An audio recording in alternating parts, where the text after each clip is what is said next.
Je vais commencer doucement, parce que ça pique un peu quand on le regarde en face. Il y a une période de ma vie où j'étais fier de dire que je travaillais beaucoup, vraiment. Les journées longues, les semaines pleines, le sentiment d'être utile, ça me donnait une forme de dignité. Mais avec le recul, j'étais surtout occupé à tenir en place, pas à avancer, à tenir. La différence est discrète, mais elle use. Je me souviens d'un soir très précis. Il devait être un peu plus de 23 heures. J'étais assis sur le bord de mon lit, téléphone à la main, l'écran éclairant à moitié la pièce. J'ai ouvert mon compte bancaire, j'ai regardé le chiffre. J'ai refermé. Puis je l'ai rouvert, comme si quelque chose allait changer en 10 secondes. Rien n'a changé. Ce n'était pas catastrophique, mais ce n'était pas rassurant non plus. C'était suspendu. Comme si ma vie financière tenait uniquement parce que je continuais à me lever le matin. Et ça fatigue plus que le travail lui-même. On parle souvent de sécurité, le salaire qui tombe, les habitudes, le rythme. C'est vrai que ça calme quelque chose à l'intérieur. Mais il y a une question qui vient quand tout devient silencieux, quand il n'y a plus de bruit autour. Si tout s'arrête demain, qu'est-ce qui reste? Je ne me la posais pas franchement à l'époque. Je l'évitais. Comme on évite un sujet qu'on sent trop lourd pour le moment, parce que la vérité, c'est que je ne construisais rien qui pouvait continuer sans moi. Je remplaçais juste mon temps contre de quoi vivre. Et pendant longtemps, j'ai cru que c'était ça, la progression. Gagner un peu plus, travailler un peu mieux, monter d'un cran. Comme si la solution était simplement d'intensifier ce que je faisais déjà. Mais il y a une forme de lassitude qui s'installe quand tu donnes beaucoup d'énergie et que rien ne dépasse vraiment de ta propre présence. Comme si tout recommençait à zéro chaque mois. Je me rappelle d'un autre moment. Un dimanche après-midi. Il faisait chaud, lourd. J'avais un carnet ouvert devant moi, posé sur une table un peu bancale. J'essayais de réfléchir à comment m'en sortir mieux. J'écrivais des idées, je les barrais, j'en écrivais d'autres. Et à un moment, je me suis arrêté, pas par manque d'idées, par honnêteté. Je me suis rendu compte que tout ce que j'écrivais tournait autour de la même chose. Faire plus, travailler plus, tenir plus longtemps. Pas une seule ligne sur construire quelque chose qui pourrait exister sans moi. C'est là que le doute a commencé à changer de forme. Avant, je doutais de mes capacités. Après, j'ai commencé à douter de ma direction. C'est plus inconfortable. Parce que ça ne se corrige pas avec un effort en plus. Ça demande de revoir des choses qu'on pensait solides. J'ai mis du temps à comprendre un truc simple, presque banal, mais qui ne s'impose pas naturellement. Le revenu dépend de toi. Les actifs, pas forcément. Dit comme ça a l'air abstrait. Mais dans la réalité, c'est brutal. Si tu ne bouges pas, ton revenu s'arrête. C'est mécanique, c'est logique. Mais il existe des choses pas magiques, juste construites autrement. Qui continuent, même quand tu n'es pas là. Et moi, je n'en avais aucune. Zéro. Tout reposait sur ma présence, mon énergie, ma disponibilité. Autant dire que tout reposait sur quelque chose de fragile. Je ne dis pas que le travail est un problème. Au contraire, il m'a tenu debout à des moments où j'aurais pu lâcher. Mais j'ai compris, lentement, que travailler sans construire, ça enferme sans bruit. Ça ne se voit pas tout de suite. Parce que tu avances, tu gagnes un peu, tu tiens. Mais il n'y a rien qui s'accumule vraiment en dehors de toi. Rien qui prend le relais. Et cette prise de conscience, elle n'a pas été spectaculaire. Pas de déclic magique. Plutôt une accumulation de petits malaises. Des moments où je voyais le temps passer un peu trop vite. Des discussions où je sentais un décalage avec d'autres, sans trop savoir pourquoi. Des soirs où j'étais fatigué, mais pas satisfait. Alors j'ai commencé à déplacer mon attention. Pas d'un coup. Pas proprement. Je ne suis pas devenu investisseur du jour au lendemain. Franchement, au début, je ne comprenais pas grand-chose. J'avais même une sorte de méfiance, comme si c'était un monde réservé à d'autres. Mais j'ai commencé petit, presque ridicule vu de l'extérieur, et surtout, irrégulier. Il y a eu des mois où je n'ai rien fait, d'autres où je doutais tellement que je préférais ne pas regarder, parce que décider seul, surtout avec de l'argent, ça pèse. Il n'y a personne pour te dire que c'est le bon moment, personne pour absorber l'erreur si tu te trompes. Tu es face à toi-même. Et ça révèle des choses, pas toujours confortables. La peur de perdre, la honte d'avoir tardé, le besoin de sécurité qui contredit l'envie d'avancer. Tout ça cohabite. Mais malgré ça, quelque chose a changé. Pas dans les chiffres au début, dans ma façon de penser. Je ne regardais plus seulement combien je gagnais. Je commençais, timidement, à me demander qu'est-ce que je suis en train de construire. La question restait parfois sans réponse, mais elle revenait, encore et encore. Et avec le temps, même des petites choses ont commencé à prendre un autre sens. 1 euro dépensé, terminé, 1 euro investi, en attente. Pas forcément en train de grandir tout de suite, mais en train d'exister autrement. Et ça, c'est une sensation étrange au début, comme planter quelque chose sans être sûr que ça va pousser. Tu arroses quand même, sans garantie, juste avec une forme de discipline, un peu bancale mais réelle. Je ne vais pas embellir ça. Il y a encore des moments où je me demande si je ne complique pas tout pour rien. Des moments où la simplicité d'un revenu stable paraît plus rassurante que tout le reste. Mais je ne peux plus revenir complètement en arrière, parce que maintenant, je vois la différence entre vivre uniquement de son effort et commencer, même maladroitement, à créer quelque chose qui peut exister sans lui. C'est subtil, mais ça change la manière dont tu te lèves le matin. Pas forcément avec plus d'énergie, mais avec une autre direction. Et parfois, c'est suffisant pour continuer. Il y a une question que j'ai mis du temps à me poser, franchement. Pas une grande question théorique, une question presque banale, mais qui dérange quand on la laisse traîner trop longtemps dans un coin de la tête. Qu'est-ce que je suis en train de construire, au juste? Pas aujourd'hui, pas cette semaine. Après. Parce que travailler, oui, je savais faire. Me lever, exécuter, encaisser la fatigue, recommencer. Ça, c'était clair, presque automatique. Mais construire quelque chose qui dépasse mes heures, c'était flou. Très flou. Je me rappelle d'un soir où j'étais assis sur une chaise en plastique, dehors l'air un peu lourd avec le bruit lointain de la rue. J'avais mon téléphone encore une fois et je faisais défiler du contenu. Des vidéos, des conseils, des gens qui expliquaient comment réussir. Je consommais. Beaucoup. Et à un moment, sans raison particulière, j'ai posé le téléphone à côté de moi. Silence. Juste le bruit des voitures et des voix au loin. Je me suis dit, d'accord, tu regardes, tu apprends peut-être, mais tu crées quoi, toi? Rien. Ou presque rien. C'est là que ça a commencé à grincer, parce qu'on peut facilement se donner l'illusion d'avancer en accumulant de l'information. Ça rassure, on a l'impression d'être en mouvement, mais en réalité, on reste sur place. Et ça fait mal quand tu l'admets. Alors j'ai commencé, timidement, à faire l'inverse. Pas arrêter d'apprendre, mais transformer une partie de ce que je consommais en quelque chose de concret. C'était maladroit. Honnêtement, parfois inutile, mais c'était réel. Un petit projet, une idée lancée sans conviction. Une tentative de comprendre comment quelque chose pouvait exister sans que je sois là en permanence pour le maintenir. Je ne savais pas exactement ce que je faisais. Je savais juste que je ne voulais plus dépendre uniquement de mes heures. Parce que le temps, on le sent passer différemment quand on commence à y faire attention. Avant, je le dépensais. Maintenant, j'essaie parfois de l'investir. La nuance est subtile, mais elle change tout.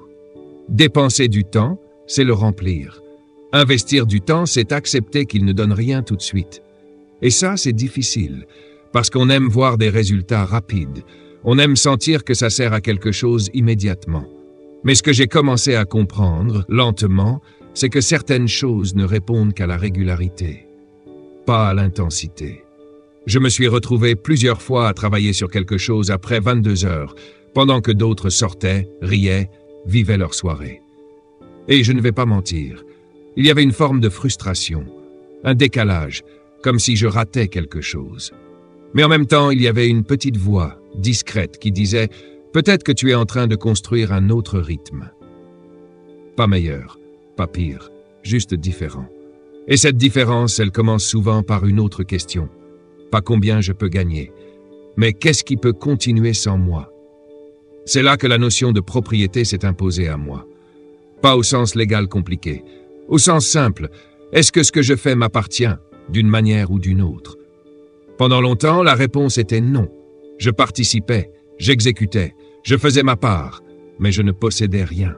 Et il y a une fatigue particulière à ça, une fatigue silencieuse. Parce que tu donnes de l'énergie à quelque chose dont tu ne récupéreras qu'une petite partie. Le reste appartient à quelqu'un d'autre, ou à un système. Je ne dis pas ça avec amertume, juste avec lucidité. Je me souviens très bien du moment où ça m'a frappé. C'était en regardant quelqu'un d'autre réussir dans un projet auquel j'avais contribué, de loin. J'étais content pour lui, sincèrement. Mais il y avait un léger pincement. Pas de jalousie, plutôt une question. Et moi, dans tout ça, qu'est-ce que j'ai construit qui me reste? La réponse était légère. Alors j'ai commencé à réfléchir autrement. Pas à tout quitter, pas à tout bouleverser, mais à intégrer petit à petit une logique différente, même dans mon travail. Je me posais des questions simples. Si c'était à moi, comment j'améliorerais ça? Qu'est-ce que je ferais différemment? Au début, ça ne changeait rien extérieurement. Mais intérieurement, quelque chose se déplaçait. Je ne regardais plus les choses uniquement comme des tâches à finir, je les voyais comme des systèmes à comprendre. Et ça ouvre des perspectives étranges au début. Puis il y a eu l'argent, sujet sensible, surtout quand il commence à augmenter un peu. Je me rappelle la première fois où j'ai gagné un peu plus que d'habitude. Rien d'extraordinaire, mais suffisant pour sentir une différence. Ma première envie, me faire plaisir, acheter quelque chose, marquer le coup. C'est humain, mais cette fois-là j'ai hésité, longtemps. Je me suis retrouvé dans un magasin, un objet dans les mains. Je me souviens encore de la sensation, du poids, de l'envie presque immédiate de passer à la caisse. Et puis j'ai reposé, pas parce que je ne pouvais pas me le permettre, parce que j'ai voulu voir ce que ça ferait de ne pas céder. De rediriger. C'était frustrant, vraiment. Mais quelques semaines plus tard, l'argent que je n'avais pas dépensé avait changé de rôle. Il n'était plus juste là pour disparaître. Il était en train de faire quelque chose, lentement, discrètement. Et ça procure une sensation différente du plaisir immédiat, moins intense, mais plus stable. Je ne vais pas dire que j'ai toujours été discipliné après ça. Ce serait faux, il y a eu des écarts, des achats impulsifs. Des moments où j'ai relâché. Parce que la discipline, surtout quand personne ne regarde, c'est fragile. Mais la différence, c'est que maintenant je vois ce que chaque décision implique. Pas seulement aujourd'hui, mais plus loin. Et ça change la relation à l'argent. Il ne sert plus uniquement à montrer quelque chose, il sert parfois à construire en silence. C'est moins visible, moins impressionnant, mais plus solide. Je crois que ce qui a vraiment changé, au fond, ce n'est pas ce que je fais, c'est ce que j'attends. Avant, j'attendais que mes efforts paient.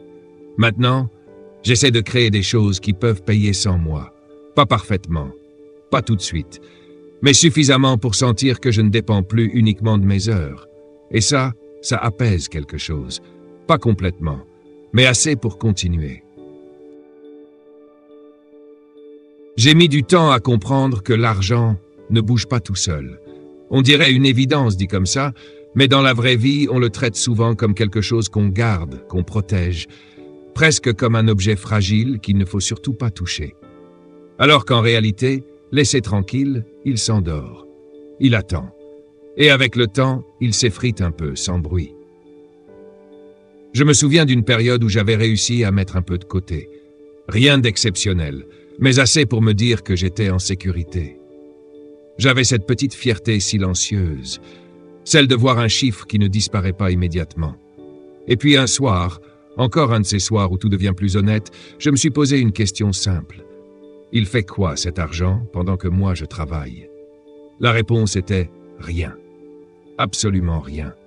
Il était là, figé, comme s'il attendait mon prochain effort pour exister à nouveau. Et ça m'a dérangé. Pas violemment, pas comme un choc.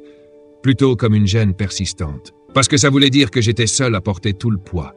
Seul à produire, seul à avancer. L'argent, lui, ne faisait que suivre. Alors j'ai commencé à changer ce rapport-là. Lentement. Au début, c'était presque symbolique. Des petites sommes déplacées, testées, parfois mal placées. Je ne comprenais pas tout.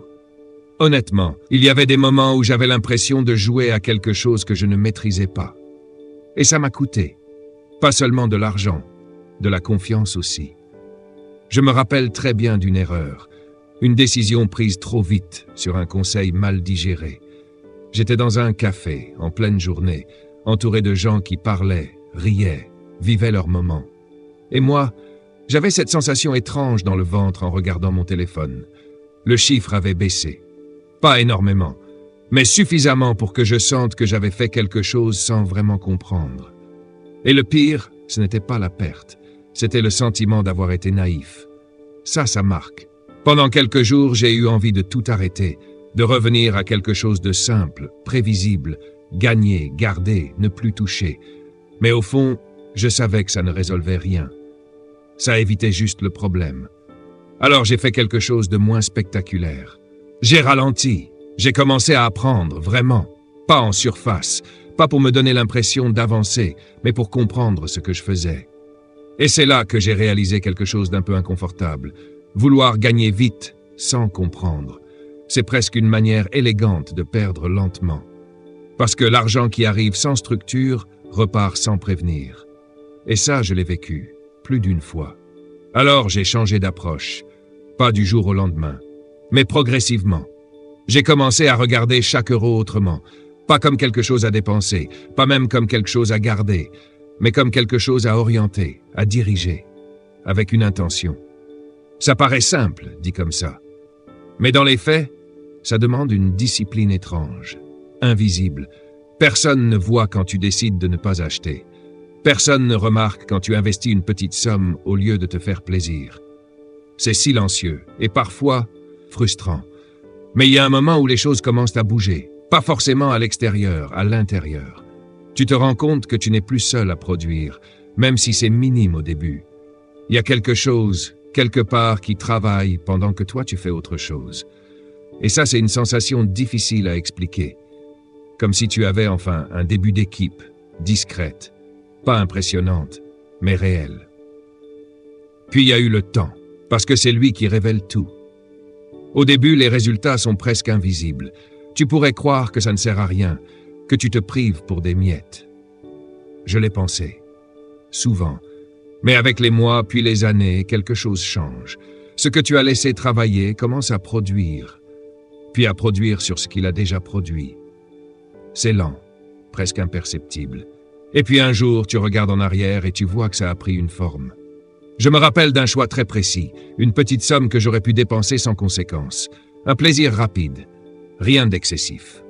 Je me suis arrêté, encore, j'ai hésité longtemps, puis j'ai décidé de ne pas y toucher. Sur le moment, aucune satisfaction, presque une frustration sèche. Mais des années plus tard, cette même somme, transformée, multipliée, avait pris une place que cet achat n'aurait jamais eue. Et là, tu comprends. Pas intellectuellement, concrètement. Que certaines décisions minuscules prennent du poids avec le temps. Mais tout ça repose sur quelque chose de moins confortable que ce qu'on imagine, la compréhension. Parce que sans elle, tu avances à l'aveugle. Et l'aveuglement en matière d'argent coûte cher. Je l'ai appris un peu brutalement. À une époque, j'étais pressé, trop pressé. Dès que j'entendais parler d'une opportunité, j'avais envie d'y aller, d'accélérer, de rattraper le temps. Mais je ne savais pas vraiment ce que je faisais. Et ça se sentait. Les décisions étaient floues, les résultats aussi. C'est là que j'ai compris que gagner de l'argent n'est pas la partie la plus difficile. Le garder, le faire grandir, c'est autre chose. Ça demande de voir clair, et voir clair, ça s'apprend. Petit à petit, en observant, en se trompant aussi, en acceptant de ne pas savoir, au lieu de faire semblant. Et à partir de là, la notion de risque a changé pour moi. Avant, le risque, c'était l'action. Aujourd'hui, c'est plutôt l'ignorance. Faire quelque chose sans comprendre, c'est ça qui fait peur, en réalité. Pas le mouvement lui-même. Quand tu sais un peu où tu mets les pieds, même l'incertitude devient supportable. Pas confortable, mais gérable. Je me souviens de mon premier vrai engagement dans quelque chose qui dépassait un simple test. C'était pas énorme, mais c'était suffisant pour que ça compte. Cette fois, je n'ai pas foncé. J'ai pris le temps, j'ai posé des questions, j'ai regardé ce qui pouvait mal se passer. Et quand ça a commencé, j'étais encore stressé, bien sûr, mais pas perdu.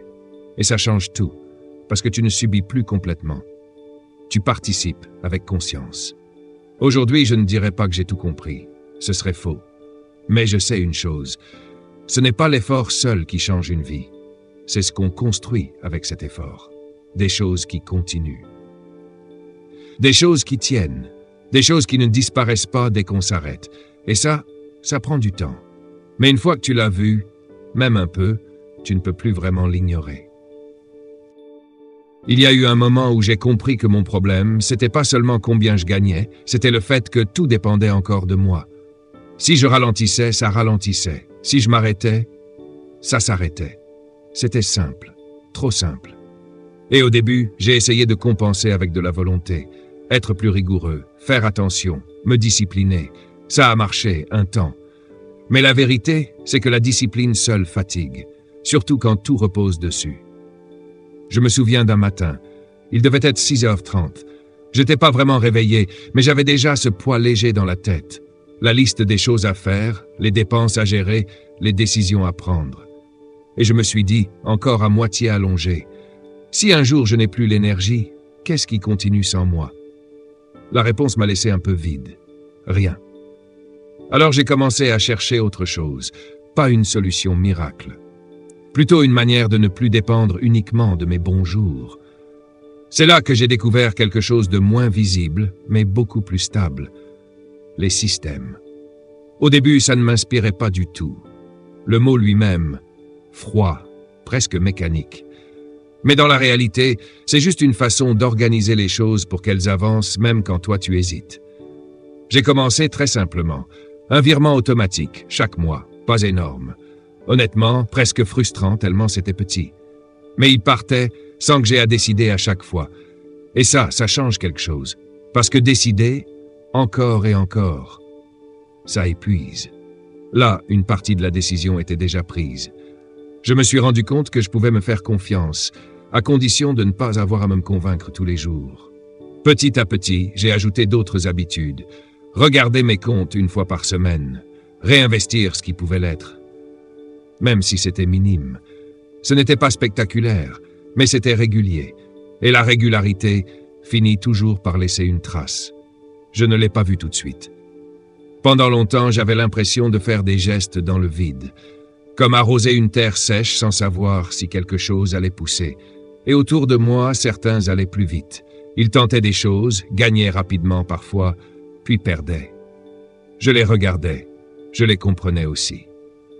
Parce que l'impatience, elle est naturelle. On veut que ça marche maintenant.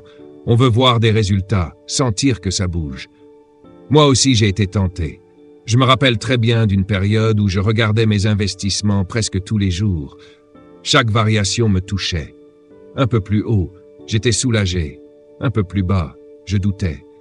C'était épuisant et surtout inutile, parce que ça ne changeait rien à ce que je devais faire. Alors j'ai arrêté de regarder trop souvent. Pas par détachement total, par lucidité. J'ai compris que certaines choses ne se mesurent pas au jour le jour. Elles se construisent dans un rythme plus lent, presque invisible. Un peu comme planter quelque chose sans revenir vérifier toutes les heures si ça pousse. Tu sais que ça prend du temps, mais tu continues quand même. C'est là que la patience entre en jeu. Pas la patience passive, où tu attends sans rien faire. Une patience active. Tu continues, tu ajustes un peu, tu laisses le temps faire sa part. Et avec les années, tu vois la différence entre ceux qui ont tenu et ceux qui ont changé de direction à chaque variation. C'est discret, mais c'est réel. Puis il y a une autre chose que j'ai dû apprendre, un peu à contre-courant de mes réflexes. Ne pas augmenter ma vie à chaque fois que mes revenus augmentaient. Ça paraît simple, mais c'est presque contre nature. Quand tu gagnes plus, tu veux respirer un peu. T'offrir quelque chose. Marquer le progrès. Je l'ai fait parfois. Et je ne vais pas dire que c'était une erreur à chaque fois. Mais j'ai remarqué un piège. Plus tu montes ton niveau de vie, plus tu deviens dépendant de ce niveau. Et tu te retrouves à devoir maintenir quelque chose au lieu de construire. Je me rappelle très bien d'un moment où j'avais envie de changer quelque chose dans ma vie. Un confort, un symbole, quelque chose qui se voit. J'avais les moyens. Mais j'ai hésité longtemps. Pas par peur de dépenser, par stratégie, pour une fois. Je me suis demandé, est-ce que ça va m'aider à avancer ou juste à me sentir mieux maintenant? La réponse était claire. Alors j'ai choisi autre chose. J'ai redirigé cet argent vers quelque chose de moins visible. Sur le moment, aucune satisfaction immédiate. Mais quelques années plus tard, ce choix avait pris une forme que je n'aurais jamais obtenue autrement. Et ça reste. Ce que j'ai compris lentement, c'est que la vraie différence ne se joue pas sur combien tu gagnes, mais sur ce que tu fais avec ce qui reste. Parce que gagner sans garder, c'est comme remplir un seau percé. Tu avances, mais ça fuit. Alors que construire des systèmes, même petits, c'est comme créer des chemins où l'eau circule mieux. Ça reste, ça s'organise, ça grandit. Aujourd'hui, je ne dirais pas que je suis arrivé quelque part. Mais je ne suis plus seul à produire. Il y a des choses modestes, imparfaites, qui travaillent en arrière-plan. Sans bruit, sans motivation, sans fatigue. Et ça change la manière dont je vois l'argent. Ce n'est plus juste quelque chose que je gagne. C'est quelque chose que je mets au travail. Parfois bien, parfois mal, mais avec une intention différente. Et surtout, avec une vision un peu plus longue. Parce qu'au fond, ce que je cherchais depuis le début, ce n'était pas seulement plus d'argent. C'était un peu de relâchement, un peu de marge, la possibilité un jour de ne pas dépendre uniquement de mes heures pour respirer. Et ça ne vient pas d'un effort de plus. Ça vient de ce qu'on construit, pendant que personne ne regarde. Il y a un moment où j'ai arrêté de me rassurer avec l'idée d'épargne, pas parce que c'est inutile, au contraire, ça m'a sauvé plusieurs fois, mais j'ai vu ses limites, très concrètement. Je me rappelle d'un mois où tout s'est un peu décalé, une dépense imprévue, une autre qui s'ajoute, puis encore une. Rien d'extraordinaire pris séparément, mais ensemble ça commence à tirer. Et là, ce que j'avais mis de côté a commencé à fondre. Pas d'un coup, lentement. Mais suffisamment pour que je ressente une chose désagréable. Cette sécurité sur laquelle je comptais dépendait encore du fait que je ne sois pas dérangé, qu'il ne se passe rien, qu'il n'y ait pas de surprise. Autant dire qu'elle était fragile. Ce jour-là, j'ai compris un truc simple. Garder de l'argent, c'est bien. Mais si cet argent ne fait que rester là, il ne te protège pas vraiment. Il t'achète juste un peu de temps. Et le temps passe vite quand tu dois compenser derrière. Alors j'ai commencé à voir les choses autrement. Pas abandonner l'épargne, mais arrêter de la considérer comme une finalité, plutôt comme une base, un point de départ. Parce que ce qui m'a vraiment fait basculer, c'est le moment où j'ai vu de l'argent entrer sans que je fasse quelque chose ce jour-là. Pas un salaire, pas une mission, autre chose. Je me souviens très bien, j'étais chez moi en fin d'après-midi. Il faisait calme. J'ai reçu une notification, une petite somme, rien d'impressionnant, mais elle n'était pas liée à mon effort du jour. Et ça m'a arrêté. Je suis resté quelques secondes à regarder l'écran, comme si je voulais vérifier que je ne me trompais pas. Ce n'était pas le montant, c'était le principe. Pour la première fois, j'avais quelque chose qui produisait sans moi à cet instant précis. C'était minuscule, mais réel. Et ça a changé ma manière de réfléchir. Parce que jusque-là, tout ce que je faisais était linéaire, effort, argent. Là, il y avait une boucle qui commençait à exister, quelque chose qui revenait, qui pouvait potentiellement se répéter. À partir de là, j'ai commencé à chercher non plus seulement à accumuler, mais à créer des flux, des petits, discrets, mais réguliers. Pas facile, parce que ça demande de renoncer à une certaine logique immédiate. Tu immobilises de l'argent aujourd'hui pour espérer qu'il te rapporte demain. Et demain, peut-être loin, très loin. Il y a eu des moments où j'ai douté, où je me suis dit que je ferais mieux de garder cet argent, de le sécuriser, de ne pas le risquer. Parce que oui, même quand tu fais attention, il y a toujours une part d'incertitude. Mais j'ai remarqué quelque chose avec le temps. Ce n'est pas le manque de sécurité qui fait le plus peur. C'est le fait de dépendre uniquement d'une seule source. Une seule entrée. Un seul pilier. Parce que si celui-là vacille, tout vacille. Alors j'ai continué. Lentement. Un flux, puis un autre. Pas tous réussis. Certains n'ont rien donné. D'autres ont pris du temps avant de montrer quoi que ce soit. Mais petit à petit, ça s'additionne. Et surtout, ça change ton rapport au temps. Tu n'attends plus uniquement le prochain paiement. Tu observes ce qui revient, ce qui s'installe, ce qui tient. Je me souviens d'une période où, après quelques années de régularité, rien de parfait, juste constant, j'ai réalisé que certaines entrées d'argent commençaient à peser. Pas au point de remplacer complètement mon revenu principal, mais assez pour créer un espace, un peu d'air. Et ça n'a pas de prix. Pas au sens financier, au sens mental. Tu respires différemment quand tu sais que tout ne dépend pas d'aujourd'hui, que même si tu ralentis un peu, tout ne s'effondre pas. Et ça ne vient pas d'un gros coup, ça vient de petites choses répétées, encore et encore. Je me rappelle très bien de mes débuts. Une table, pas très stable, une pièce simple et quelques billets posés devant moi. Je me demandais comment faire avec si peu. Franchement, j'avais l'impression que c'était insignifiant, que ça ne mènerait nulle part. Mais j'ai commencé quand même. Pas parce que j'étais sûr, parce que je ne voulais plus rester immobile. Et avec le temps, j'ai compris que ce n'est pas la taille de ce que tu mets en place qui compte au début. C'est le fait de répéter, de continuer même quand ça ne se voit pas. Parce que ce qui change vraiment les choses, c'est l'accumulation. Pas spectaculaire, mais persistante. Un peu comme si chaque petite action venait se poser sur la précédente jusqu'à créer quelque chose de plus solide que prévu. Et puis un jour, sans prévenir, tu réalises que ça a pris. Que ce que tu faisais presque sans y croire a commencé à produire quelque chose de concret. Pas énorme, mais suffisant pour te prouver que ça fonctionne. Et à partir de là, tu ne vois plus les choses de la même manière. Tu comprends que la richesse, ce n'est pas un moment, ce n'est pas un événement, c'est une construction. Lente, parfois frustrante, souvent silencieuse, mais réelle. Aujourd'hui, je ne cours plus après une somme précise, je regarde plutôt ce qui entre. Sans moi. Ce qui continue, même quand je m'arrête, pas parfaitement, pas encore à la hauteur de ce que j'aimerais, mais assez pour me rappeler pourquoi j'ai commencé.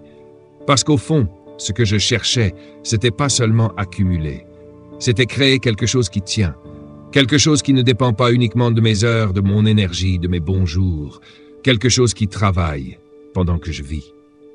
Et peut-être que c'est ça, la vraie différence. Pas combien tu as, mais combien de choses continuent, même quand toi tu ralentis.